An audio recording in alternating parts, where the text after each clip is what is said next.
Hey guys, welcome to another Toolbox, Stunt Rigging Toolbox Talk. So last time on 33, we started talking about slack lines. And we went over the big, high, long travel, high pickup, what your percentages were, what your weight advantages with the angle of belly. And that's all determined obviously by your pick points and the distance apart. And we didn't want to make it sound like it's your only use for big, high travel stuff, long travel stuff, basically for the big stuff, because I just did one that's 110 meters long. So 100 is a nice number, distance between pick points, because it gives you percentages. And the angles, if you look them up, you can calculate your weights here over 100. So you get a nice way of percentaging things. Yes, they can be used for big long jumps, big long ratchets, big high travels, but it's not their only application. In the interest of keeping these shorter, I've broken this one up into a few bits because there's so much information to consider. And everyone's attention span these days is somewhere between 0 and negative numbers. So I'm trying to keep these in 10-minute blips just to digest this. Some of the longer ones, the 20 and 30-minute ones when we're breaking shit, are a little easier to digest just because the information is a little more empirical. Here, I can't go through every scenario. I can't show you examples in real life. So we have to talk about it abstractly, which for some people is a lot harder than seeing it.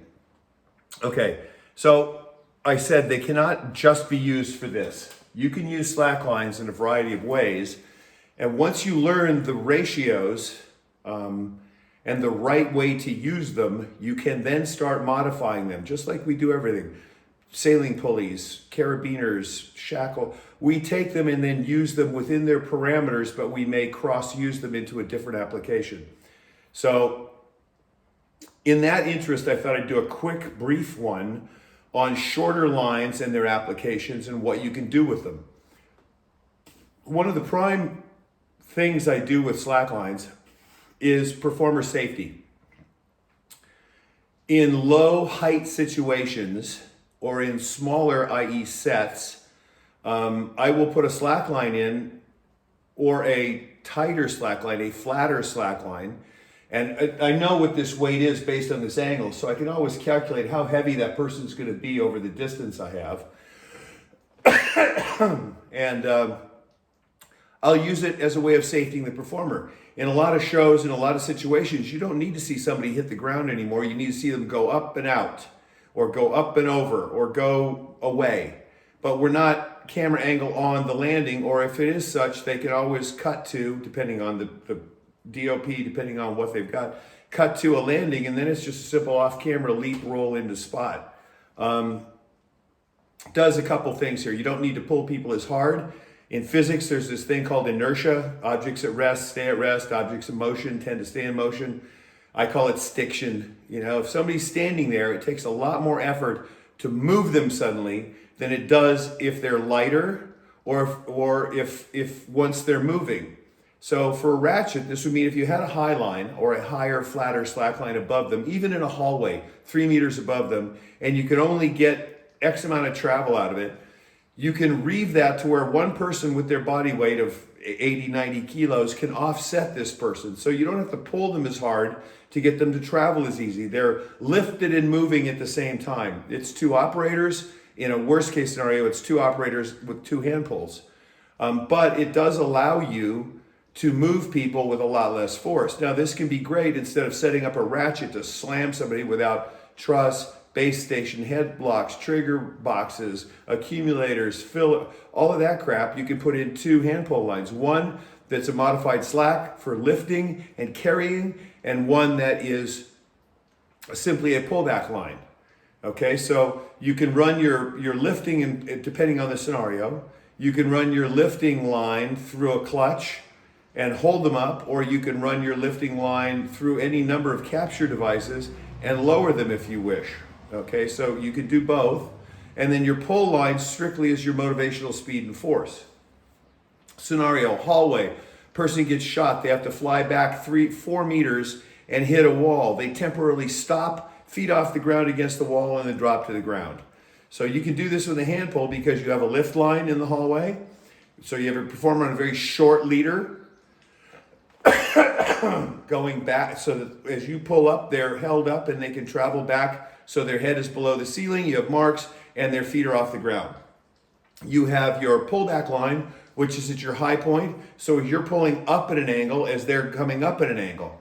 Okay, and wherever you're pulling from, say it's the center of the back, that's how high your pick point, or slightly higher is your pick point coming through the set or wherever you have it to pull them back.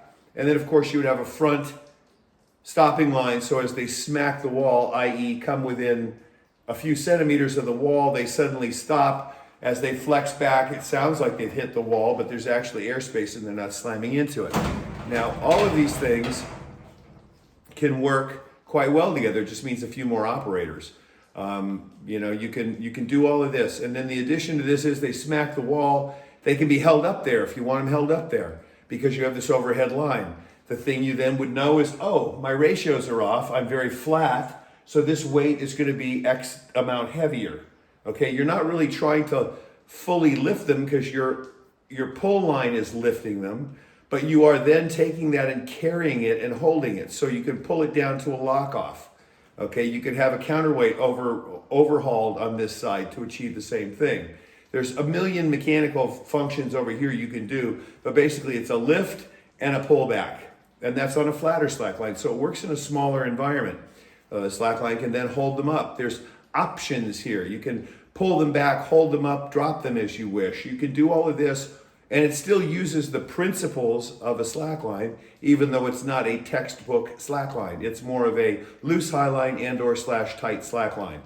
Now, you can get away with all of this stuff because once you know the correct ratios, the correct way things work, you can start modifying them.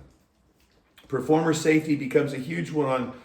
Nowadays, you don't need to see landings a lot. So on big, long ratchets, you don't need to land them. So you can send them if you have one of these lines, and you can hold them up very easily on anywhere along the travel so they don't have to hit the ground going 15 or 20 miles an hour or 30K or whatever you've ratcheted them to and bounce and roll and get smacked. You don't need to do that.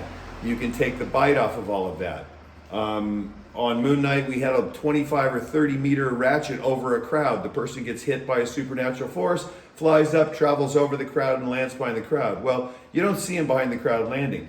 A slack line set up with a big ratchet pull. They came out of the hole hard. It looks great coming up, and they keep moving at a set height over the crowd until we can easily set them down. We have a gold tail on this end or a person's counterweight and just ease them in. And that way they don't get hurt. And you can travel phenomenal distances at great speeds that way, and you don't have to kill your performer. Remember, care and feeding of your performer is first most. You don't want to hurt people. So this gives you an ace in the hole to be able to do that. Another instance is related to me by a female stunt person I know who had to come out of a two-step landing, out the door, over the railing, and then out, ratcheted. The riggers in that didn't bother to put a slack line up. So basically you're landing from 2 meters in the air at speed, even if you're pulled out almost horizontally. And they just let it fly and you're landing on the mats. And I'll tell you what, at 15K, 20K lateral movement from 2 meters in the air, when you hit, it hurts. Plus with the added door, railing, you have to clear. If there's anything that bumps, twists, you catch an ankle, whatever, now you're tumbling through the air. You can't guarantee your landing position. It can get very, very ugly.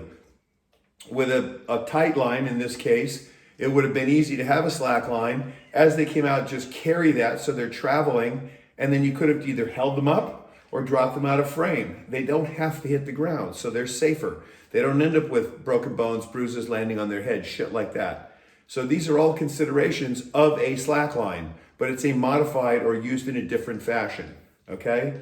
So it's not just big, high, long, all of that stuff. It can be used in smaller tidbits, small snippets for actor safety, for stuntman safety, for all of these things, okay? And you have to remember that, but unless you know the interrelationships of the belly angle in terms of weight and force that's needed to be put on the lifting side, unless you understand the relationship of travel between the pulley heights and how much angle you have for that pulley, unless you understand how high you have to set something, unless you know that ahead of time and you can modify it, then you're fucked. Because you'll set it up, it'll be stupid, and it won't work. You'll need 14 men and a trained gorilla to lift somebody because it's basically a flat line. Okay?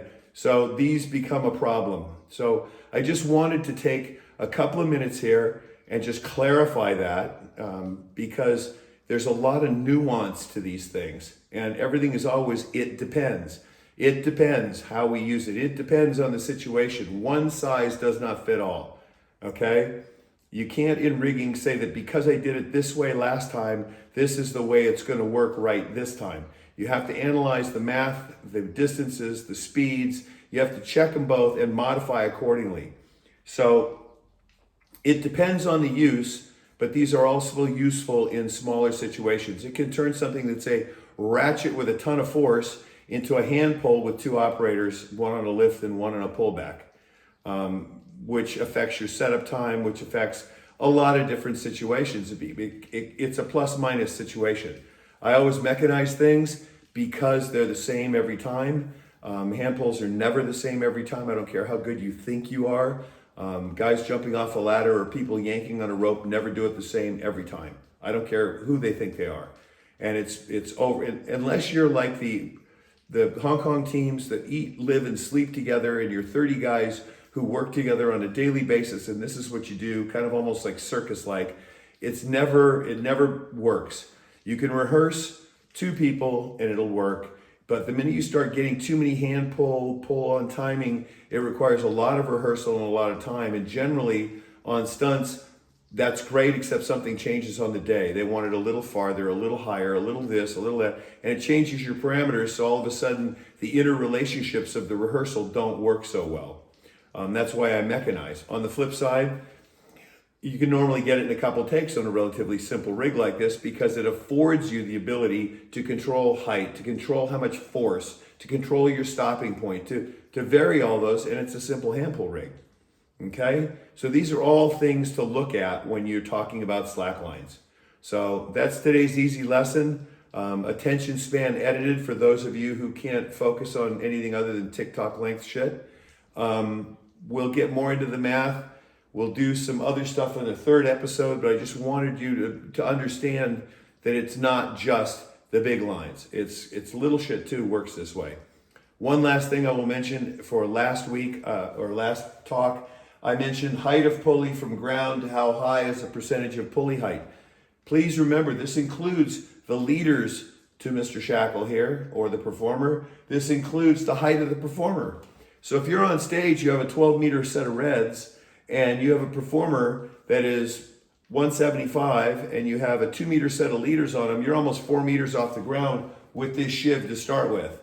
So you need to position these according to having a belly that will afford you the ability to lift him with whatever motivational lifting force you have, whether that's a ratchet, a person, a counterweight system, whatever it is. Because this, as it gets flatter, remember, it gets heavier. But you have to account for where this shiv starts and stops. Now, when I talk in general terms, it's percentage from ground up. But you always have to subtract your heights, your length of performer leaders, etc.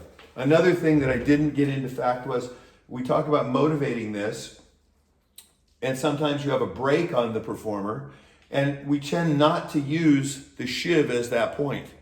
Because if you notice as I play with the shiv, the performer, the shackle, Mr. Shackle here, pendulums. So if you pull this shiv hard forward, Mr. Performer gets left behind looking like this. If you break this shiv hard, Mr. Performer goes over here. Well, if you were trying to stop against a wall to make it look like it hit the wall, you now have the length of your leader plus half of the length of your body smacking the wall as the shiv then catches up. Okay? So you have to understand this. So tend to control the performer with lines that are run in parallel, usually at your heights of your performance, i.e. your stops, your starts, as opposed to height. This is strictly a supportive factor or a traveling factor. Once you start adding motivation and stopping lines, you have to go to the performer, or else you end up with this pendulum factor, which can really bite you in the ass because it looks stupid. You hit the button, the pulley takes off if you're pulling the pulley, and the performer's back here and he goes twee like this. instead of the performer doing the action. Same with a brake. The person is stop dead.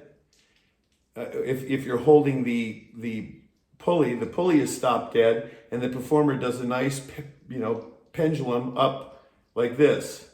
So you tend to control the performer. You start the performer and pull him this way, you stop the performer and pull him. So that way the performer, and the pulley can always slide along the line and catch up. Because the minute you stop, that pulley's gonna go zip and be over them. The minute you accelerate them, once they start slowing down, that pulley's gonna catch up, okay? So it's better to have it out of sight on the big rig than it is to have it on the performer where you're seeing the pendulum effect. So you will always do your secondary motivation and stopping lines off the performer. So yeah, you get a set of lines for your slack line. You maybe get a pulling line off the performer, which goes to their point where they have to be stopped against the wall. You have a point from the performer that's correctly bridled so you don't fold them in half like an accordion, back to your stopping point, which may be a dead stop, or it may be a gold tail with a very short little give in it. So as they get almost there, it slows them down enough. So bam, when the stop comes in, they look like they've slapped the wall. And then you can do as you please, whether it's stop them there, hold them there, drop them on the floor, whatever. There's a million options at that point. But it means you end up with layers of systems working with this support line, okay? So that's the second part of slack lines. A quick bit of thoughts. They're not just for the big shit. You can use them for performer safety. You can use them for a lot of other things to adjunct your hand pulls, your ratchets, your motivational factors, okay? So just a quick thought, and we'll get into part number 3 coming up.